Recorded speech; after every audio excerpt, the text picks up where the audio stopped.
Hello everyone, কেমন আছেন আপনারা সবাই? আলহামদুলিল্লাহ আমি ভালো আছি। আগামী 6ই অক্টোবর বিগ বস আসছে। তো আমি অ্যাজ ইউজুয়াল প্রতি বছরের মতো অনেক অনেক বেশি এক্সাইটেড যে কবে বিগ বস আসবে, কবে আমি বিগ বস দেখবো, কবে এগুলো নিয়ে আলোচনা করব, কবে টুইটারে আমি অনেক অনেক বেশি অ্যাক্টিভ হয়ে যাব। যেটা হয় যে প্রতি বছরই বিগ বস আসলে আমি টুইটারে অ্যাক্টিভ হয়ে যাই। সো টুইটার তো বুঝছেন, মানে টুইটার এখন তো আবার এক্স হয়ে গেছে। তো আমি টুইটারই বলি। কারণ আমি সেই ছোটকাল থেকে এটাকে টুইটারই জেনে আসছি। আমি টুইটারে এখন অনেক বেশি অ্যাক্টিভ হয়ে যাব এবং সব জায়গায় আমি কমেন্ট-টমেন্ট করব আমার ফেভারিট কন্টেস্ট্যান্টদের নিয়ে। আমি যতদূর জেনেছি যে বিগ বসের মেক্সিমাম কন্টেস্ট্যান্ট এ পর্যন্ত কনফার্ম হয়ে গেছে। তো এর মধ্যে অনেকেই আছে পরিচিত সেলিব্রিটি যারা সিরিয়াল-টিরিয়াল করে। তো ইন্টারেস্টিং হবে এবার। আমি সবসময় ওটিটি কন্টেস্ট্যান্টের চেয়ে বেশি আমি পছন্দ করি একটু মানে সিরিয়ালের নায়ক-নায়িকা, হ্যাঁ? বা সিনেমার নায়ক-নায়িকা এদেরকে আমি বিগ বসে দেখতে বেশি পছন্দ করি। কেন পছন্দ করি এটা যদি আপনি আমার কাছে জানতে চান, সো আমি বলব যে ধরেন যারা YouTube করে বা ভ্লগ করে বা কনটেন্ট ক্রিয়েটর তাদেরকে তোমরা রেগুলার এভেইলেবল থাকে। YouTube এ দেখা যায়, Facebook এ দেখা যায়। কিন্তু সিরিয়ালের নায়ক-নায়িকা এবং সিনেমার নায়ক-নায়িকাদের তো আমরা সবসময় দেখতে পাই না। আমরা তো তাদেরকে শুধু পর্দায় দেখি। তো আমরা খুবই এক্সাইটেড থাকি যে তারা রিয়াল লাইফ এ কেমন সেটা একটু দেখতে চাই।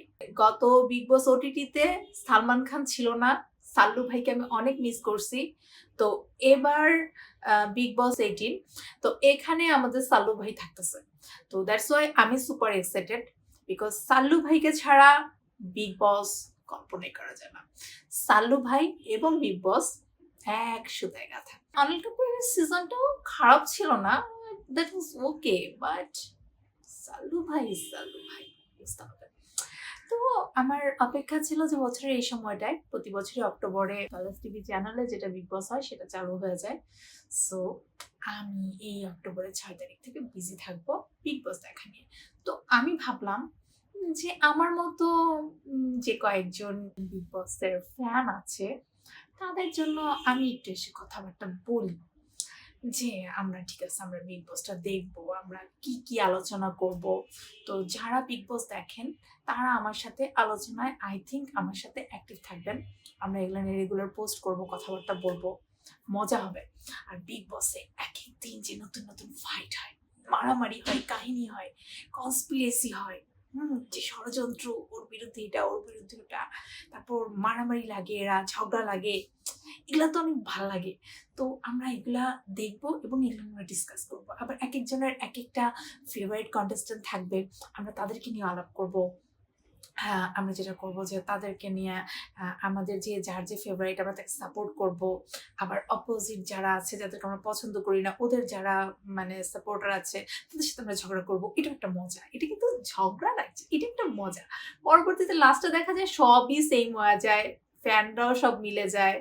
ওই বিগ বস যখন শেষ হয় তখন সবকিছু এমনি ঠিক আছে। এটা জাস্ট একটা ফান আরকি।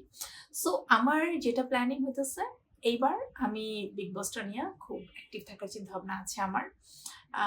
সো আই হোপ আমার যারা ফলোয়ার আছে, যারা বিগ বস ফলো করেন, বিগ বস দেখেন রেগুলার, তারা আমার সাথে অ্যাক্টিভ থাকবেন।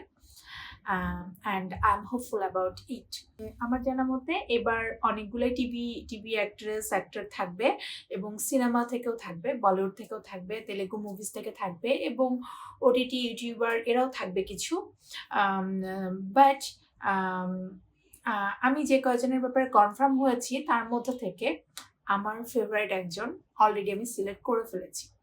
সে হচ্ছে নিয়া শর্মা। তাকে আপনারা নিশ্চয়ই দেখেছেন যারা নাগিন সিরিয়াল দেখেন তারা কানেক্ট করতে পারবেন। নাগিন 4 সিরিয়ালে নিয়া শর্মা ছিল। সে মেইন নাগিন ছিল নাগিন 4 এ। আর এছাড়াও নিয়া আরেকটা সিরিয়াল করেছে সেটা হচ্ছে যে ইশক মে মার যাওয়া। ওটাতেও সে মেইন নায়িকা হিসেবে ছিল।